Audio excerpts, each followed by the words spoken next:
Assalamualaikum warahmatullahi wabarakatuh. Kami dari kelompok 2 akan mempresentasikan tentang merencanakan strategi dan menyusun media komunikasi yang menyenangkan dan efektif melalui cerita gambar berseri di pendidikan anak usia dini. Disusun oleh saya sendiri, Ayu Luhing Prihatin, NIM akhir 5080, Rean Aminitus, NIM akhir 5082, Iftitah Dian, NIM akhir 5084, Elizabeth Angelia, NIM akhir 5086, Vinda Ayu Oktaviano, NIM akhir 5087, Noni Trimukti, NIM akhir 5091, Imrotul Wulan, NIM akhir 594, Baban Bista, NIM akhir 5095, Firdatus Suci, NIM akhir 5097, Septi Nurhidayah, NIM akhir 5100, Jauharoh Hilmiah, NIM akhir 5102, Ovi Nabila Putri, NIM akhir 5103, Fajrin Tri Aulia, NIM akhir 5105, Ninis Umareta, NIM akhir 5106, dan Sofia, NIM akhir 5107. Berikut adalah penjelasan dari kelompok kami. Saya, Rean Aminitus Estini Ardinata, NIM akhir 082, akan menjelaskan pengertian komunikasi yang efektif pada anak usia dini. Pengertian komunikasi. Komunikasi adalah suatu proses pemindahan atau penyampaian warta atau berita atau informasi yang mengandung arti dari satu pihak kepada pihak lain dalam upaya mencapai saling pengertian. Komunikasi sangatlah penting bagi kehidupan kita. Semua orang pasti butuh yang namanya komunikasi. Karena adanya komunikasi, semuanya menjadi lebih mengerti. Komunikasi mempertemukan antara komunikan dengan komunikator. Komunikan yang menerima, sedangkan komunikator yang menyampaikan pesan. Menurut Kriantoro, menyatakan bahwa komunikasi merupakan proses pertukaran tanda dan lambang dalam kehidupan manusia. Di sini saya Iftitah Dian Masyati dengan NIM akhir 5084 akan melanjutkan presentasi dari teman saya mengenai pengertian komunikasi efektif pada anak usia dini. Komunikasi efektif yaitu komunikasi yang mampu menghasilkan perubahan sikap atau attitude change pada orang lain yang bisa terlihat dalam proses komunikasi. Tujuan dari komunikasi efektif sebenarnya adalah memberikan kemudahan dalam memberi pesan yang disampaikan antara pemberi informasi dan penerima informasi sehingga bahasa yang digunakan oleh pemberi informasi lebih jelas, lengkap, serta dapat dimengerti dan dipahami dengan baik oleh penerima informasi atau komunikan. Tujuan lain dari komunikasi efektif adalah agar pengiriman informasi dan umpan balik atau feedback dapat seimbang sehingga terjadi monoton. Selain itu, komunikasi efektif dapat melatih penggunaan bahasa nonverbal secara baik. Tubbs dan Moss dalam Kriantoro memberikan kriteria mengenai komunikasi efektif yaitu bila terjadi pengertian, menimbulkan kesenangan, pengaruh pada sikap, hubungan yang semakin baik, dan perubahan perilaku. Komunikasi efektif dalam konteks pembelajaran adalah komunikasi yang dilakukan itu untuk mencapai tujuan pembelajaran. Cara komunikasi dikatakan komunikasi efektif ketika proses yang dilaksanakan memiliki dampak perubahan pada sisi positif dan memberi kemajuan perkembangan khusus anak usia dini. Suranto Awau Suranto 2005.24 menyatakan bahwa ada beberapa indikator komunikasi efektif yaitu 1. Pemahaman, kemampuan memahami pesan secara cermat sebagaimana dimaksudkan oleh komunikator. 2. Kesenangan, yakni apabila proses komunikasi itu selain berhasil menyampaikan informasi juga dapat berlangsung dalam suasana yang menyenangkan kedua belah pihak. 3. Pengaruh pada sikap, apabila seseorang komunikan setelah menerima pesan kemudian sikapnya berubah sesuai dengan makna pesan itu. 4. Hubungan yang semakin baik, bahwa dalam proses komunikasi yang efektif secara tidak sengaja meningkatkan kadar hubungan interpersonal. Dan yang terakhir nomor 5, tindakan kedua belah pihak yang berkomunikasi melakukan tindakan sesuai pesan yang dikomunikasikan. saya Elizabeth Anggeliana Witasari dengan NIM akhir 086 akan menjelaskan tentang penerapan komunikasi efektif. Komunikasi efektif dari seorang pendidik seharusnya dapat memberikan kenyamanan bagi anak dengan berbagai rangsangan kreatifnya. Secara teoritis, ada hal-hal yang harus dipenuhi dalam berkomunikasi efektif dengan anak didiknya, yaitu sebagai berikut. Pertama, berkomunikasi dengan dukungan atau penerima. Jika anak mengetahui bahwa kita menerima apa adanya, hal itu akan memungkinkan si anak untuk tumbuh, berubah, merasa nyaman akan dirinya sendiri. Yang kedua, gunakan pintu pembuka. Pintu pembuka maksudnya adalah kita berbicara kepada anak untuk membuka percakapan sehingga mendorong anak berbicara lebih banyak, berbagai ide-ide dan perasaan. Yang ketiga, mendengarkan dengan penuh. Mendengarkan dengan penuh perhatian merupakan hal yang tidak bisa dilepaskan dari kebiasaan anak. Mereka pada saat tertentu menginginkan apa yang dibicarakan supaya diperhatikan dan didengarkan. Baik, saya Vinda Yoktaviano dengan NIM AG 087 akan melanjutkan penjelasan dari teman saya yang sebelumnya.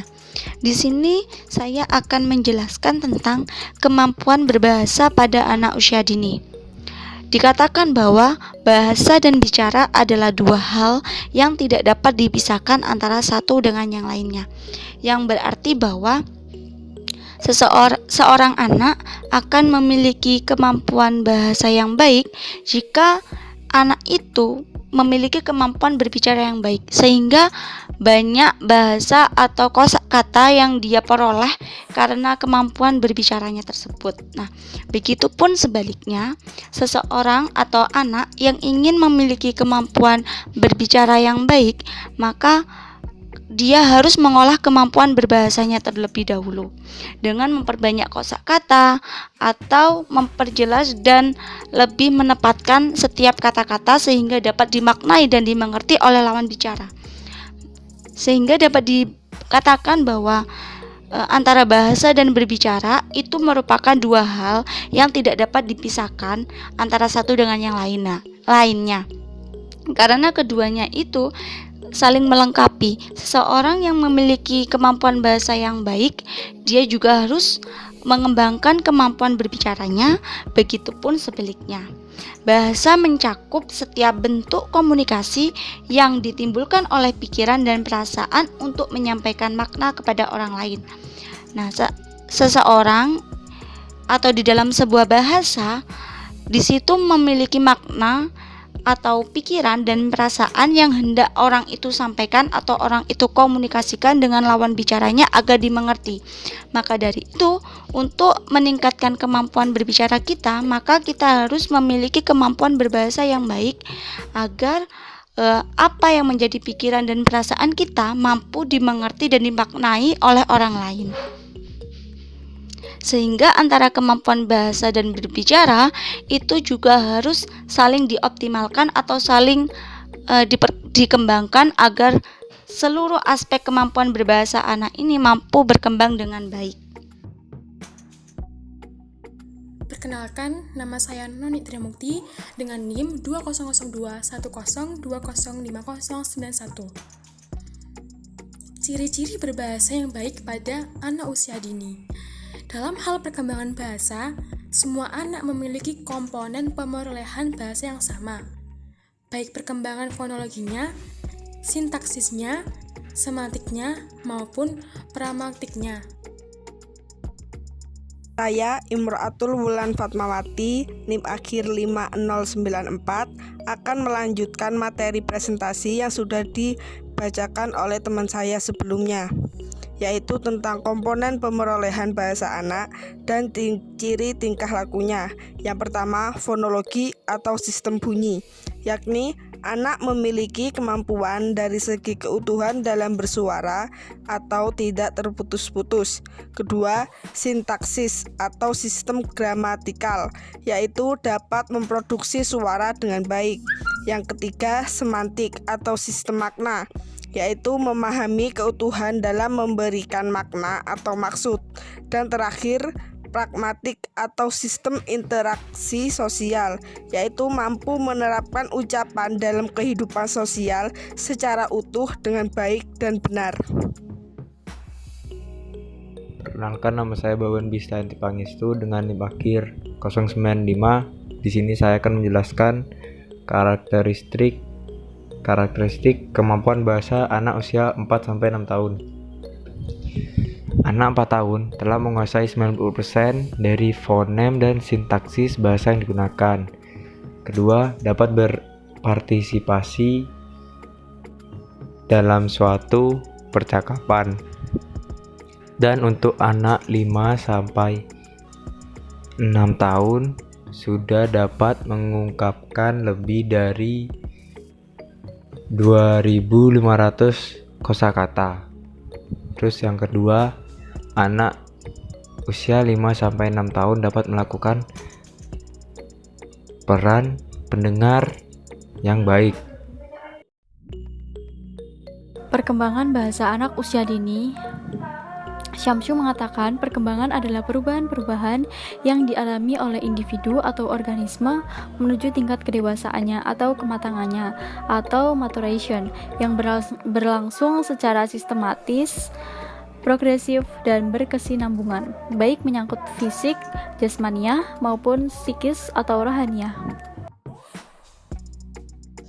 Materi selanjutnya adalah media cerita gambar seri di PAUD. Pengertian cerita gambar berseri. Metode bercerita merupakan kegiatan menyimak tuturan lisan yang mengisahkan suatu peristiwa. Metode ini untuk mengembangkan daya imajinasi, daya pikir, emosi, dan penguasaan bahasa anak. Perkenalkan, nama saya Jawahar Hilmiah dengan NIM 20021020505102. Di sini saya akan melanjutkan penjelasan materi yang telah disampaikan oleh teman saya sebelumnya, yaitu tentang bentuk-bentuk metode bercerita. Nah, jadi di sini bentuk-bentuk metode bercerita itu terbagi menjadi 2 jenis. Yang pertama yaitu bercerita tanpa alat peraga, dan yang kedua yaitu bercerita dengan alat peraga. Nah, di sini gambar seri yang dipergunakan itu hendaknya menarik dan merangsang anak untuk bercerita. Jadi, bercerita dengan gambar seri itu merupakan metode bercerita dengan penggunaan alat peraga berupa gambar seri. Nah, gambar seri itu sendiri yaitu beberapa gambar yang dituangkan dalam beberapa kertas yang terpisah dan memuat keterkaitan isi cerita antara gambar yang satu dengan gambar yang lainnya. Jadi, penggunaan gambar seri dalam kegiatan bercerita itu akan menarik perhatian anak dan memusatkan perhatian anak terhadap isi cerita tersebut. Nah, selain itu juga metode bercerita berbantuan media gambar seri ini merupakan penyampaian pesan secara lisan yang dilakukan guru kepada anak didiknya dengan bantuan buku bergambar yang ceritanya itu berseri. Jadi biasanya terdiri dari 4 seri. Nah, gambar seri 1 sampai dengan keempat ini saling berkaitan dan merupakan rangkaian sebuah cerita atau sebuah informasi. Jadi, isi buku gambar seri tersebut ini adalah pokok bahasan dalam bercerita dan menggunakan gambar seri. Jadi, konteksnya dengan peningkatan keterampilan berbicara.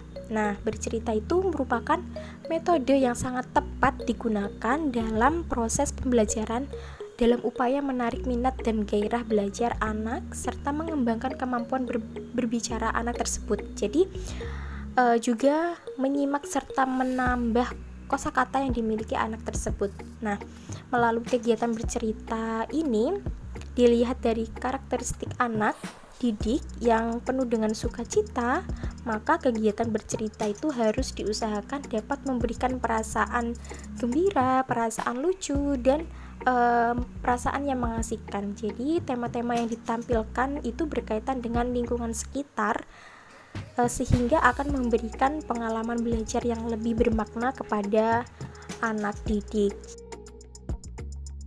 Kenalkan, nama saya Ovina Bila Putri, NIM 200210205103. Di sini saya akan melanjutkan presentasi teman saya, yaitu kriteria cerita gambar berseri yang baik untuk AUD. Yang pertama yaitu tidak mengandung unsur kekerasan atau bullying, bisa juga disebut bullying, atau memojokkan. Yang kedua, tidak mengandung unsur dewasa atau pornografi karena sangat tidak baik dan ini cerita untuk anak kecil. Yang ketiga yaitu tidak menampilkan konten sara, suku, ras, dan agama karena kita harus memberikan contoh agar tidak membeda-bedakan. Yang keempat yaitu tidak terdapat cerita penindasan, sama juga seperti yang pertama, atau seperti bullying, tidak boleh. Assalamualaikum warahmatullahi wabarakatuh. Nama saya Fajrindri Aulia Maharani dengan NIM akhir 105. Di sini saya akan menjelaskan tentang slide selanjutnya, yakni langkah membuat dan menyusun cerita gambar berseri yang menyenangkan dan efektif. Langkah-langkah dalam membuat gambar cerita yaitu: langkah pertama, bisa menentukan karakter yang akan ditampilkan pada cerita tersebut. Hal ini berkaitan dengan genre cerita yang akan disajikan, sehingga penentuan karakter di awal akan lebih baik. Langkah kedua adalah menentukan tema yang akan dibuat dalam cerita tersebut. Tema ini dapat disesuaikan dengan genre cerita yang sudah ditentukan sebelumnya. Selanjutnya, membuat alur cerita yang akan digambarkan. Kemudian, setelah mengetahui bagaimana jalannya cerita yang akan dibuat, yaitu mempersiapkan alat dan bahan yang akan digunakan untuk menggambar. Alat dan bahan bisa disesuaikan dengan gambar yang akan dibuat. Bisa memakai pensil, spidol, krayon, dan sebagainya. Setelah itu, membuat sketsa atau rancangan gambar dari cerita yang sudah ditentukan dan sesuai dengan karakter, tema, serta alur cerita. Setelah selesai membuat sketsa, koreksi gambar dan mulailah untuk memperindah gambar tersebut sehingga menjadi cerita yang menarik. Saya Nini Sumareta Asmaradani, NIM akhir 5106. Di sini saya akan menyampaikan materi mengenai kelebihan dan kekurangan penggunaan media cerita gambar berseri di PAUD. Kelebihan media gambar berseri. A. Materi yang diajarkan lebih terarah jelas karena pada awal pembelajaran guru menjelaskan kompetensi-kompetensi yang harus dicapai dari materi secara singkatnya terlebih dahulu. B. Peserta didik lebih cepat memahami materi yang diajarkan karena guru menunjukkan gambar-gambar mengenai materi yang dipelajari pada kegiatan belajar mengajar. Kekurangan media gambar berseri yaitu: A. Guru merasakan kesulitan pada saat mencari atau sulit menemukan gambar-gambar yang bagus dan berkualitas serta yang sesuai dengan materi pembelajaran yang akan disampaikan. B. Guru juga merasakan kesulitan menemukan gambar-gambar yang sesuai dengan daya nalar atau kompetensi yang dimiliki oleh peserta didik. Di sini saya Sofia dengan NIM akhir 107 akan melanjutkan materi yang sudah disampaikan anggota kelompok sebelumnya, yaitu strategi guru dalam berkomunikasi yang menyenangkan dan efektif dengan media cerita gambar berseri di PAUD. Di zaman yang sudah modern ini, pendidikan harus ditanamkan kepada anak sejak usia dini mungkin. Hal tersebut mengimbangi dengan semakin ketatnya persaingan global anak bangsa yang menghasilkan generasi muda yang berkualitas. Untuk mewujudkan pendidikan anak usia dini yang baik, harus didukung dengan adanya sumber daya manusia yang memadai. Dengan kata lain, guru yang merupakan pembimbing dan teladan bagi anak-anak wajib mempunyai kecakapan yang baik dalam kegiatan pembelajaran, dengan cara bagaimana seorang guru mampu mengajar dengan penuh gembira dan ceria dihadapi peserta didik, serta dapat mengelola pembelajaran yang efektif, kreatif, dan menyenangkan. Dalam kegiatan bercerita akan menjelaskan sesuatu yang mengenai perbuatan atau suatu kejadian dan disampaikan secara lisan dengan tujuan membagikan pengalaman dan pengetahuan orang lain. Sementara dalam konteks pembelajaran anak usia dini bercerita dapat dikatakan sebagai upaya untuk mengembangkan potensi kemampuan bahasa anak. Dalam melaksanakan strategi pembelajaran, guru berinteraksi dengan anak secara individu dan dengan kelompok kecil dalam kegiatan, termasuk dalam kegiatan yang direncanakan guru yang dapat dipilih anak untuk mengoptimalkan kemampuan dan keterampilan mereka tentang apa yang dapat mereka lakukan dan keterampilan apa yang perlu dikembangkan dengan bantuan guru. Itu tadi yang dapat kami sampaikan. Kurang lebihnya mohon maaf. Wassalamualaikum warahmatullahi wabarakatuh.